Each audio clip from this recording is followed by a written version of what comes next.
All right, good Thursday afternoon, Finom Group members, and to our general YouTube audience. My name is Seth Golden, and I'm joined this week by my good friend and Finom Group member, Hernan.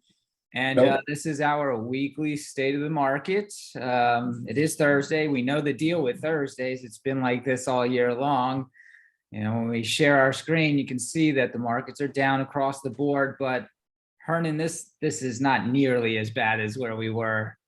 Exactly. We look pretty good comparing to the start of the session. Yeah, exactly. Were you buying anything on the 300 points down on the NASDAQ? I was. Okay. Yeah, I was buying some PayPal down there below 70. I was buying some Disney low 94s. I was able to flip those out, get a quick profit on those.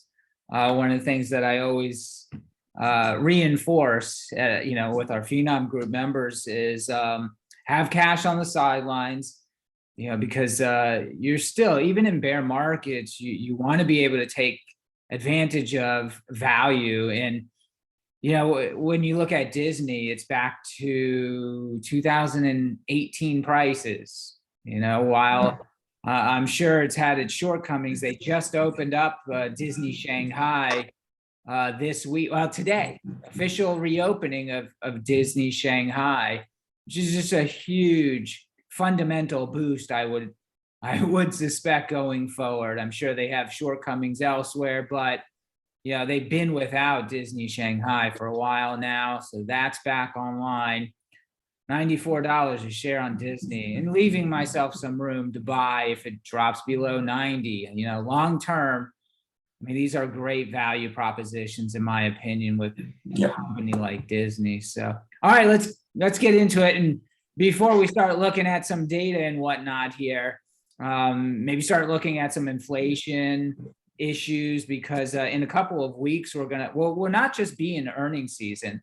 The true earnings season kicks off with JP Morgan on July 14th, but we have the next CPI, Consumer Price Index, reading on July 13th. And that one could be something that, facilitates a bottoming in this market. A couple things that this market remains uncertain of are very critical when it comes to monetary policy. The first one is obviously inflation.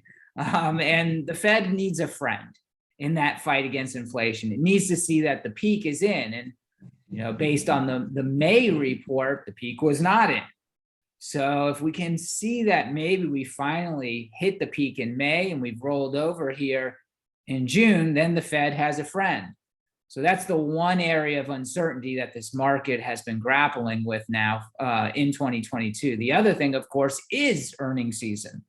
Where people are not sure what the E of the price to earnings multiple will be. So once we kick off earnings season in true fashion with the banks, JP Morgan, Bank of America, Citigroup, Goldman Sachs, Morgan Stanley, and the likes, I think investors will, even if they're not up to par and the guidance isn't what expected, the market can find an equilibrium. Maybe it makes a new low, or maybe it's already made the low. But if we get that guidance, if we get those earnings, you're removing some degree of certainty. Whether the results are good, bad, or indifferent, you're removing these dual issues of uncertainty that has kept this market in a relatively tight range since May. I mean, 3,900 coming into the week. We were at 3,900 in the back half of May. So why don't you kick us off with, if you have any questions, maybe you have one that you want to kick off the weekly state of the market with. Yeah, sure. It's around what you just commented. Since January, the first sell-off, you have been saying that you didn't expect the market to bottom until Q3, which starts tomorrow. So right. Do you still expect SPX to make a new low next month or in Q3? I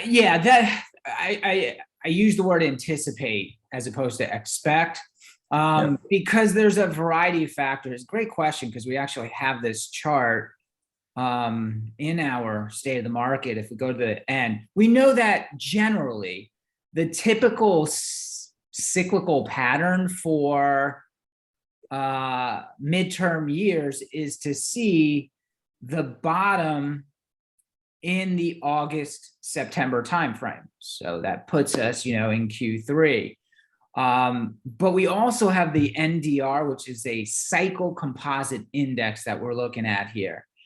And this is basically a composition of the 10-year cycle, the 4-year presidential cycle, and the 1-year seasonal cycle, all meshed together to form the S&P 500 cycle composite index. And as you can see here, I mean, we've been trending against the cycle composite index almost perfectly this year, and it lines up actually with a bottom in July. Now, this is an average cycle index, but man, if we haven't tracked this thing really well, the dotted line is the actual year-to-date S&P 500. The dark line is the cycle composite index for 2022. So yeah, I mean, even this, whether we're looking at just midterm election years where they typically bottom in the third quarter, or we're looking at the cycle composite index, it suggests that, we have a high probability of bottoming in July or the third quarter as well. Absolutely. Good question. It did bring us right into our material here for the weekly state of the market. I know you got a few more, and we'll definitely get to them as we move along here. Sure. A lot of what we need to do in these kinds of environments is really focus on being rational, not being emotional with how we manage our portfolios, how we manage positions, how we engage the market on a daily basis. This is a really great excerpt that I have here from Michael Antonelli of RW Baird. He's one of the chief strategists there, and says behavioral finance tells us that you can broadly think of your happiness as just reality minus expectations. So it's H, which is your happiness, equals reality minus your expectations, right? Because we all have expectations. I mean, you think about pro sports, right? Every team, we're going into the NFL season pretty soon. Every team has expectations of making it to the Super Bowl, right? But the reality is only 2 teams make it to the Super Bowl. So we have to have realistic expectations. He goes on to say, if you aren't expecting these sell-offs to happen, you get upset. Reality smacks you in the face and your happiness goes into the dumpster.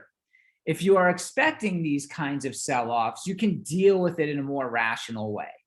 It doesn't mean they're any less scary, but at least they're expected. So you can be rational and you can engage the market in a rational way. You can manage your portfolio rationally if you know that, you should expect at least a 10% correction on an annual basis. Have there been any other times like 2022? That's a lot of people kind of think that this is unique, and they operate through this really narrow prism of this will never end. But the reality is, we're down 20% year to date, give or take. It happened in 2020. It happened in 2018. In 2016, we had another 18% correction. In 2011, we had a 19%, almost a bear market. Of course, in 2008, we had a bear market, 2002, 2001, 1987, Black Monday.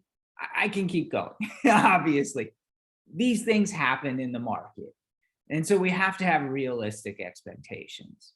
So I thought that was really great from Michael Antonelli. He goes on and says, you don't need to make amazing buy and sell decisions to do well here. You don't.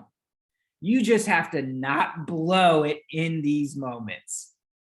How can you blow it? By moving to cash and trying to avoid the fear, loathing, and declines of today in favor of comfort, right? Because you see a lot of people say, you know what, I can't do this anymore. They just sell. and then it's just over with. And the problem is they either never get back in or wind up, forcing themselves to get back in at even higher prices than when they sold. And that's how you blow it. You really just have to persevere, and you have to endure these troubling times in the market. And I thought this was really good by Forbes as well. How to remain a confident investor when markets are in turmoil. And they list like 4 key things. The top one here, looking back at historical investing data. Like, what do we do here on the weekly state of the market in our weekly, research reports? We go back and we look at the historical data, for context, to see how human behavior reacts to like price action in the market. So that's one of the things that can help you remain a confident investor. Look back to see how the market has performed under these kind of conditions and what the forward, looking market returns have been. Something else, according to financial advisor Andrew Westland, he says, trying to time the market is one of the biggest mistakes investors make during times of market turmoil. He says, selling investments before they hit the bottom to avoid substantial losses, then buying back in at just the right time. Like, it's the worst thing you can try to do. It's so difficult because you have to be right twice, on the way out and the way back in. What else? Erica Arroyo of Private Wealth says the investors and retirement savers who are concerned about dropping balances should evaluate the strategy they have in place first and foremost, because strategy is absolutely critical whether the market is up, down, or sideways. Stick with your plan if it has worked over time. And again, these are ways, how to remain a confident investor when markets are in turmoil. Last but not least, financial advisor Thatcher Taylor also odds that far too many people stop contributing to their investments or their retirement accounts when markets are down. Like, all of a sudden they say, nope, I'm not contributing to my 401k because the market is down. They don't want to see like new contributions go down with their existing. I'm not losing a single penny more. Yeah, exactly. Yeah, and they're not realizing that this is the best time. You're getting value now. This is the time where you have the opportunity to compound your gains, out into the future. So various ways to remain confident as an investor. We looked at this chart many different times. The worst performance, this is going to be like the second worst first half of the year since 1962 and 1932. Just awful. The NASDAQ, it's having its worst start to a year ever, down roughly 30%. Now, here's the thing about 1932. As you can see, through the first 115 trading days, it was down 36%, right? Look at what happened in that. That was the first half of the year. In the first quarter, 1932, the first quarter was down 9.98%. The second quarter, down 39.4%. Talk about pouring salt into an open wound. The third quarter, however, the third quarter of 1932, the market was up 82.39%. Can you imagine what the financial media would have been like back then? Seeing the market rip 82%. And then in the fourth quarter, it was down almost 15%. I mean, you talk about a roller coaster. I think the most important, revisiting of that history is we don't know what's going to happen in the third quarter of this year or the fourth quarter of this year. But we need to remain open-minded because crazy things have happened in the past. Just because we've had a terrible first half of the year doesn't mean we're going to just continue down this path, for the remainder of the year. The headlines are not great. The price action stinks. But at some point in time, the market makes a bottom and you start to retrace to the upside. So We'll see what happens. And we're getting close to this really seasonal, really good part of the year. In fact, the best part of the year. The end of June and early July are historically quite strong. Now, the end of this June is not proving to be so, but like the best day of the year is generally the first trading day of July, and the first week of July is also one of the best weeks of the year, as you can see here. First trading day of July, historically going back to 1950, is up 0.25%. The third trading day of July is up 0.31%. These are some of the best 2-3 day stretches in the whole of the year.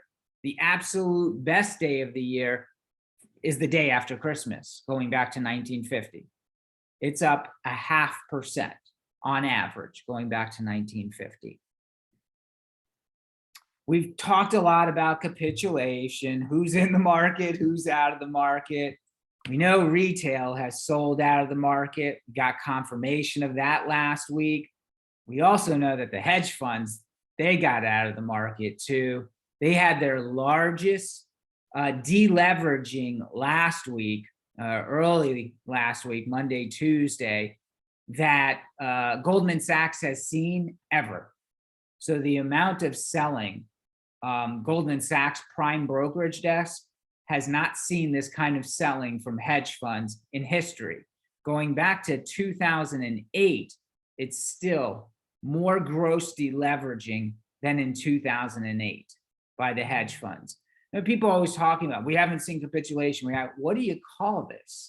If you don't call it capitulatory selling pressure. So here's another, we're gonna look at some sentiment trader data. This is the small trader put call premium. And it's basically at its highest level since sentiment trader has been tracking this particular metric. Basically small traders that are buying, more puts than they are calls.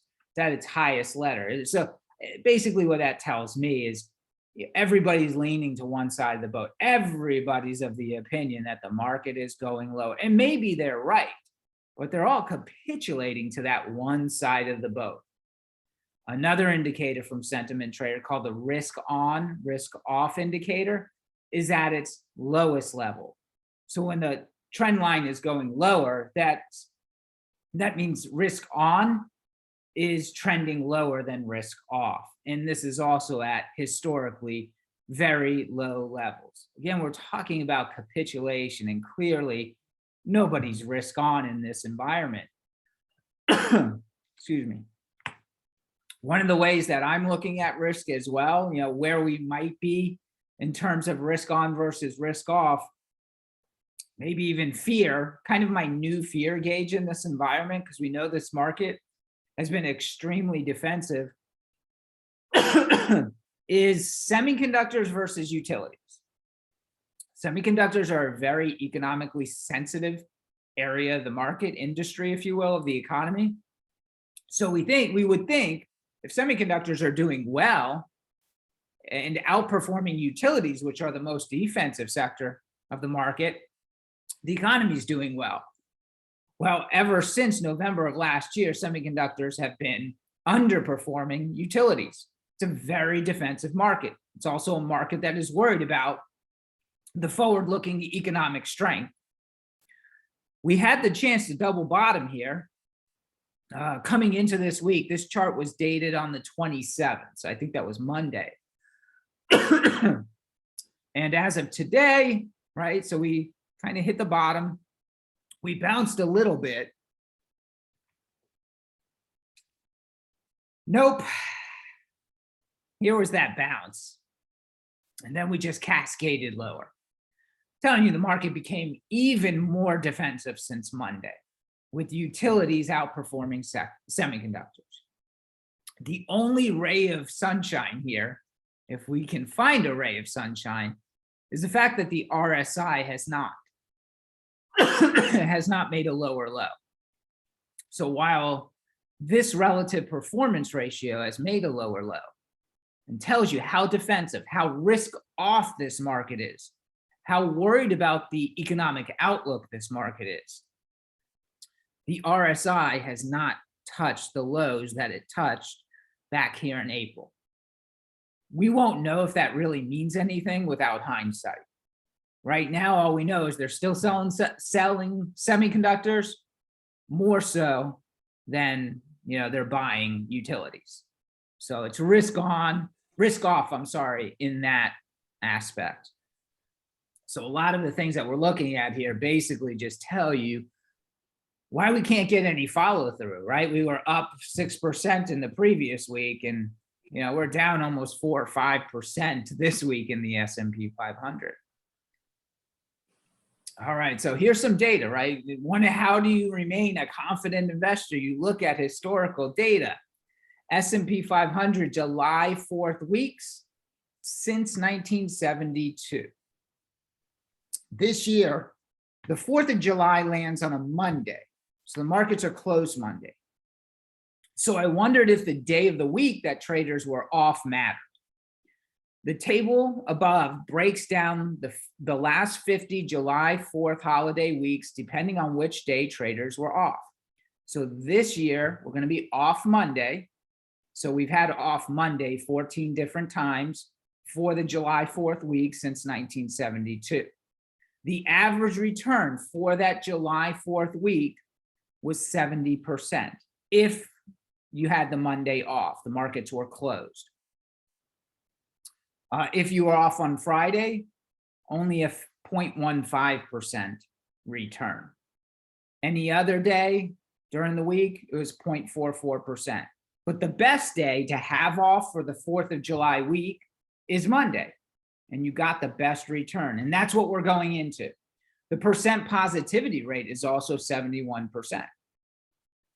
So next week could be pretty good for the markets based on this historic data. And of course, the first trading day of the week would be Tuesday.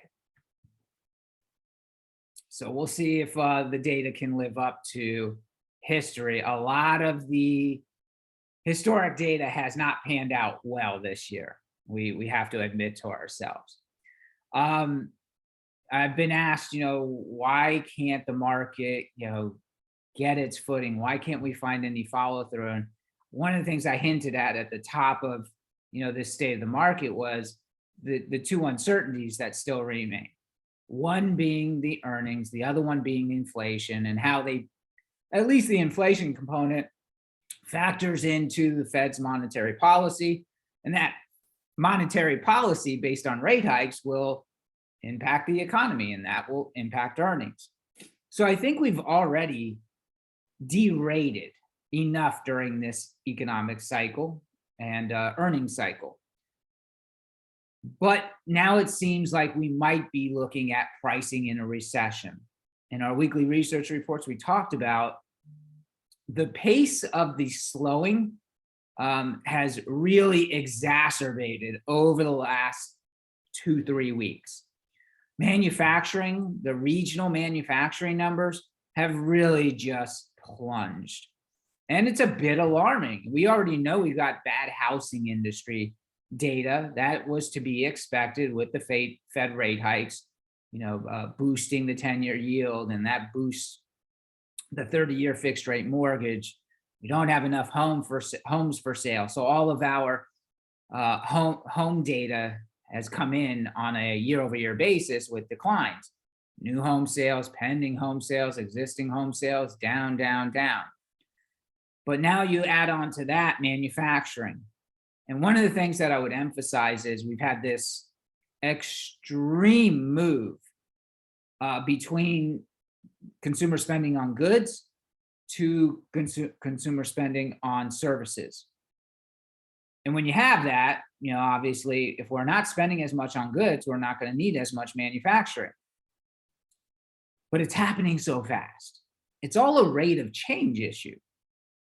The consumer's still spending. The common equation there is consumer spending, and they are still spending. But when you're not spending as much on goods, it's going to draw down those manufacturing numbers. And we're going to get ISM manufacturing tomorrow. So we're seeing with also the latest GDP revision to the first quarter, it came down from negative 1.5 to negative 1.6. And within the revision was a boost to inventories and a drawdown, a negative revision to consumer spending. And so, that combined with the regional manufacturing indices is elevating the recession risks. Now, we could very well, based on the proliferating data, be pulling forward those recessionary risks. I mean, we could possibly have 2 consecutive quarters of negative GDP. It's not my base case, and it's still kind of the outlier. But even if that is the case, let's use a baseline and say, okay, we're going to have 2 consecutive quarters of GDP. That is not the definition of a recession. It doesn't exist. That potential definition that the media likes to throw around. The National Bureau of Economic Research, they're the ones who are tasked with labeling an economic recession or not. The 4 indicators that they use to identify a recession are noted in this table right here: employment, industrial production, real sales, and real income. If these are negative, then they are more likely to label the economy within a recession. These are not negative now. These are all positive, as we can see. And the real income came in today with the PCE data. So that's going to be shaded in also green. Now they're down. Real sales are down on a month-over-month basis, as you can see. And real income will also be down on a month-over-month basis, but it's still expanding. Personal income in May rose by almost 0.7%, and it's up 8.3% year over year. So these are going to be shaded in green. It's very unlikely. You hear people toss around all the time, well, we're already in a recession. Not if these big 4 indicators suggest otherwise, and they suggest otherwise at this time. It doesn't mean we can't, find ourselves in a recession in Q3 or Q4, or maybe early next year. This is why we have to pay even closer attention to what's going on in manufacturing. And we have to pay attention to what's going on with jobless claims. Jobless claims came out this week. They were down 2,000. So again, when people are throwing around these comments about, being in a recession, we're not in a recession. It's just a lot of hyperbole. All right, so I'm speaking enough, and do you have another question for us? Maybe we can break it up while I suck on my logic here. No, just following up with what you were saying on inflation. I think most of us are waiting or expecting inflation to come lower. So that will be the first indication that we need to see to start thinking that the worst is behind us. Yeah, we got the CPI coming out on July 13th. Yeah. And I think we do have some inflation data in here to cover, actually. Yeah, okay. So we've heard a lot about freight and shipping costs. Well, here's the Drewry's Composite World Container Index, which decreased in the latest week 3%. And it's been on a downtrend pretty much ever since, coming into this year. So shipping costs are coming down, and they've been coming down all year long, really. So that's a positive, or a negative for CPI. It'll be a negative input. Shipping costs, logistics costs, cocoa, cotton, orange juice, coffee, lumber, sugar. These are all your agricultural and housing inputs, material inputs. They're all down for the month of June. Most of these agricultural commodities are down 20 to 30% just in the month of June. Now, a lot of them are still up on a year-over-year basis, but on a month-over-month basis, they've taken a nasty spill. The whole commodities index, the CRB, is down pretty sharply here in the month of June. Here's corn on a bigger chart. Here's wheat. Soybeans, I mean, look at the gap here in soybeans. And this is where it started. First week of June, just plunged. We've been down basically since the end of May in wheat. And here was the peak back here in corn. Really dropped off a cliff here in June though. So these are all favorable, you know, for suggesting that the peak is behind us in the month of May. Oil futures, I mean, we've seen what's happened with oil as well. Oil's down, I want to say like 10% here also in the month of June. Got to $106 here today. It's below $106 now. And look at gasoline is down 20 cents. Gasoline is back to its lowest price since the beginning of May. So these on a month over month basis, these should really produce a nice month over month CPI print that the Fed would really like to see. So yeah, I'm thinking, and here's the thing with inflation. It takes a very long time to peak. It expands for a goodly amount of time, but when it rolls over hard. And so far as well, then why isn't the market liking this right now? Right? People will question first the reason for commodity prices rolling over, especially when you see the S&P 500 in a bear market, right? You have equities in a bear market. Maybe we're going into a bear market in commodities. We're in a bear market in crypto. So you have all of this sentiment that just feeds upon itself. So it's not a tailwind right now, commodities, until we see the earnings, until we see that, you know, earnings are holding up. Then the market will have a better appreciation for what's going on with the commodity complex. Then it'll view disinflation as a tailwind going forward. But the market investors still want to see those earnings before they, you know, jump the gun. Right now, they trust that inflation may have rolled over, but they want to verify it with earnings. Trust but verify. Yeah, so that's how I kind of see it. Good question. Appreciate it. You know, and other, you know, kind of signals for a recession that we've talked about in the past, which also, you know, for all of these people professing that we're in a recession, this would be the first recession ever. We're in the last 75 years that we've not seen a 50 basis point uptick in the unemployment rate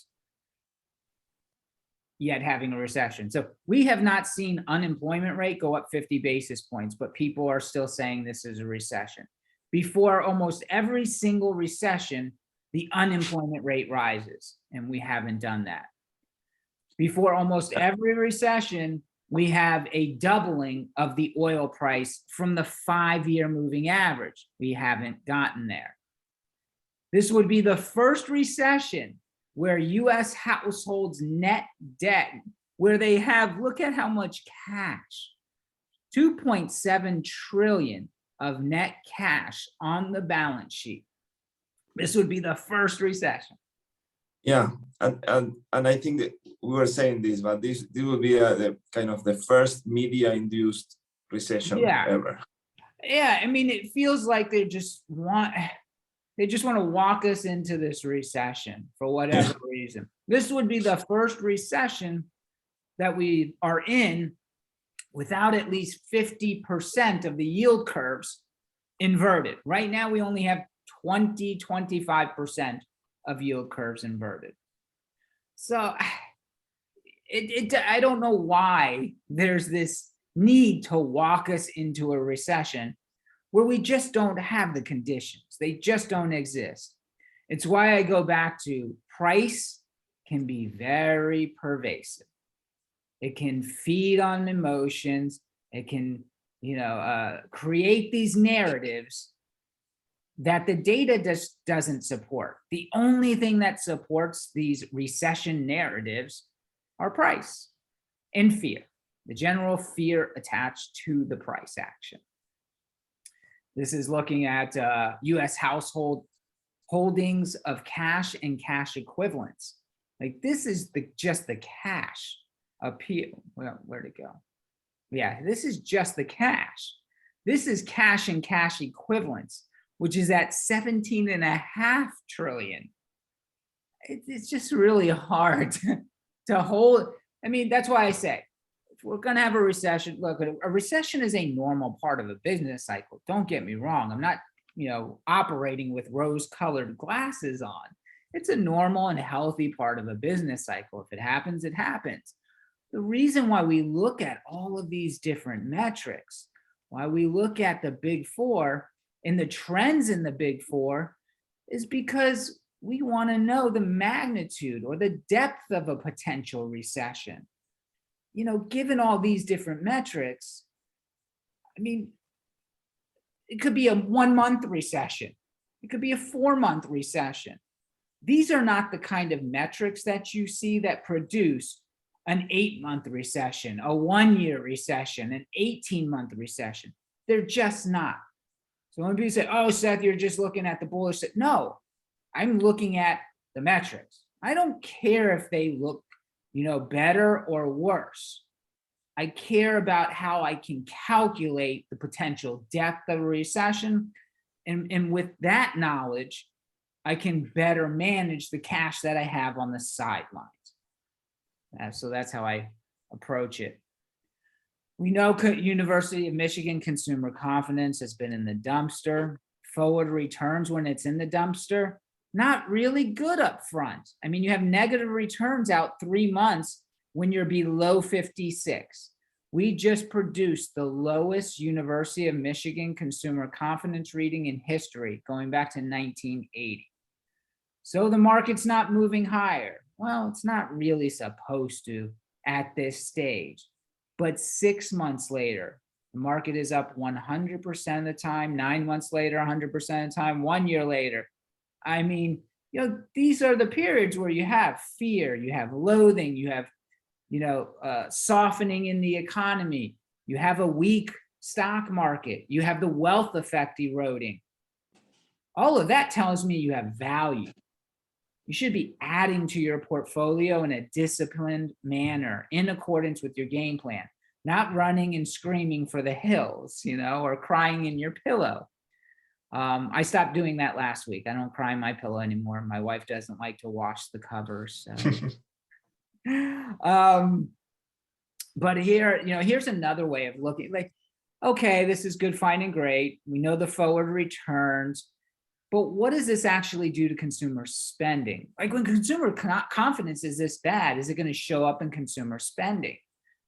Well, historically, when we have these kind of drops from 1 month to the next, we just dropped 20% in the consumer sentiment reading this year. These are all drops of 20% historically. Happened in 1980, happened in 1990, recession, happened in 2005, not a recession, happened in 2008, recession, happened in 2011, not a recession, happened in 2020 for a month. Hard to call that a recession.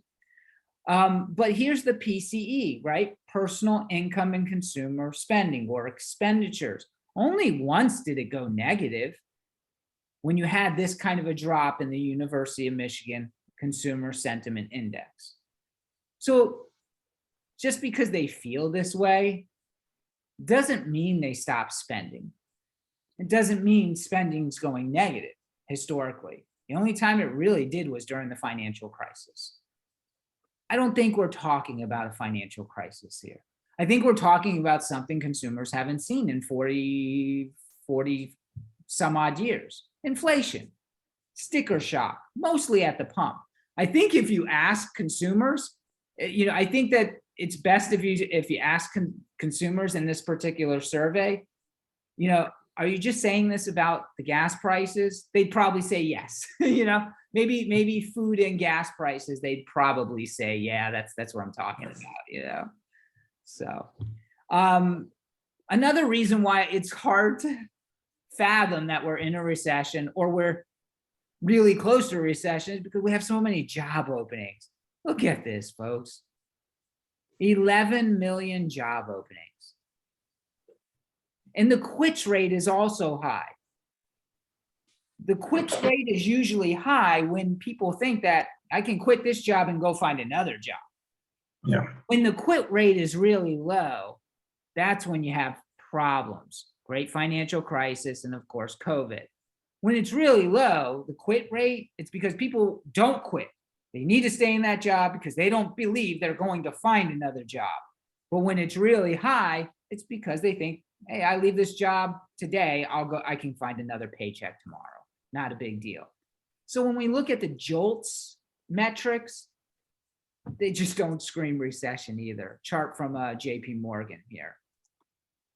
Again, all of our inflation, stuff here looks really, the worst S&P 500 stocks to own for the July 4th week. Look at this. What do you see here? The worst stocks to own for the 4th of July week. Oil and gas. Look at most of these are oil and gas stocks, folks. Here's Occidental, right? Most of these are oil and gas.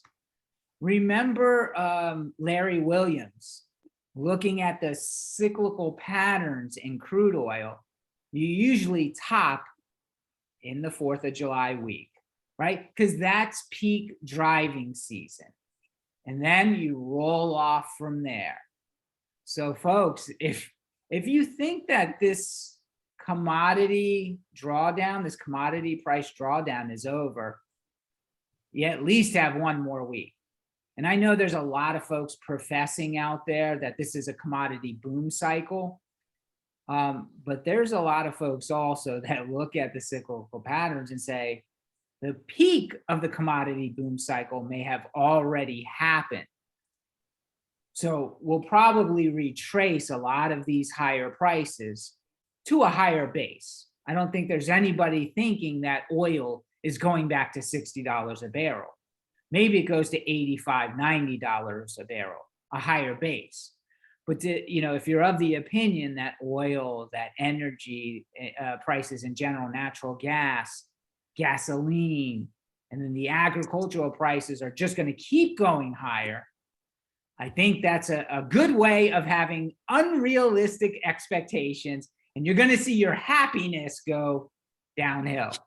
So, and again, to your point, Hernan, about CPI, inflation, what we really do want to see is that negative print. We want to see the lower inflation print on a month-over-month basis. We still should see higher year-over-year CPI, meaning CPI is still expanding, but at a slower rate. It's also important to recognize that CPI does not measure the price going up or the price going down. CPI measures the rate of change. For example, because we talked about this in the trading room with Finom Group members this week, the average price of crude for the month of May was $114 a barrel. That was a 10% increase from the prior month. If we finished at $120 a barrel for crude for the month of June, that would have only been a 5% increase on a month-over-month basis, give or take a percent. So that was a lesser increase, a lesser rate of change than we had in May. It would have negatively inflected in the CPI report. Point being that CPI is not about prices rising or falling. It's about the rate of change of the price. Okay, now that we have that down, this chart right here tells us absolutely the market wants to see decelerating inflation. We're coming from a level of greater than or equal to 8% CPI. And as you can see, when you're at that level, inflation has been accelerating. That's what the red, maybe? Yeah. Okay, Right. got it for a change. See, it's good to have help here. I'm usually wandering with color. Yeah, so why is the market not getting out of its own way? Well, history tells you when you're accelerating to greater than or equal than 8% CPI, the 1 month returns are horrible. But when you're decelerating from 8% or less, look what happens here. Look at these returns. This is what investors want to see. That inflation has peaked, the Fed has found a friend, and we can put in a bottom and start to look at the back half of the year with rose-colored glasses. So, any other questions you got for me before we call it an SOTM, my friend? Yeah, I do. I think we are out to finish the first half of the year. So what's your forecast for S&P for year end? Oh gosh, well, I don't. My forecast is going to fail for, my forecast for this year was 5130 for the S&P 500, right? Now, I couldn't predict a Ukraine-Russia war, obviously, which did what it has done to inflation. And that inflationary impact produced a Fed that is extremely hawkish, and we are in the fastest tightening cycle since the 1980s, right? So my original forecast of 5120 or 5130 is not going to be met.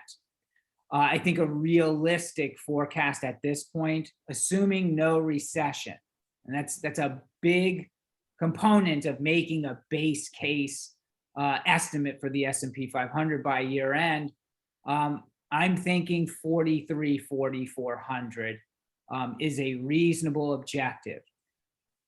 Naturally, we've got to at least stabilize this slowdown in the economy. I'm of the opinion that a lot of the pain is behind us. That the better and more disinflationary conditions are ahead of us, and that should act as a tailwind. But we need the Fed's cooperation as well. So if the Fed feels comfortable, and it's not going to feel comfortable with just one monthly CPI reading showing itself favorably. It wants to see a trend. The Fed does not have an August meeting. They'll be back in September, but they'll have that August CPI reading as well. So they'll get July, they'll get August. If we can see the CPI trending lower for 2 consecutive months, and meaningfully lower, not just a little bit, I think they'll start messaging a slower pace of rate hikes. Rate hikes still, but instead of these 50 and 75 basis point rate hikes, calm those down to 25, and possibly even, in the dot plots, show maybe no rate hike come the first quarter of 2023. So we have all that taking place potentially in the Q3 period, which is when I think we should bottom as well. So that's kind of how we'll say. I mean, 4,400 is not ideal. It would be a negative S&P 500 return for the year, but it looks a lot better than 36, 37, 3,800. It does. Yeah. We'll see. I mean, I could be wrong, but it's kind of how I see, the macro picture setting up. We need the cooperation of, the disinflationary process. Okay, perfect. Okay. Thank you. All right, good stuff. Well, thank you, for joining me here on the State of the Market and for the questions, Hernan, as always. We got to get back to our trading room. So to all of our Finom Group members and to our YouTube audience, thank you for tuning in again this week. We'll be back next Thursday. For our YouTube audience, if you want to get this in real time every Thursday, visit finomgroup.com, subscribe so that you can get access in real time. Take care, everybody. Trade safe. Bye. Thank you.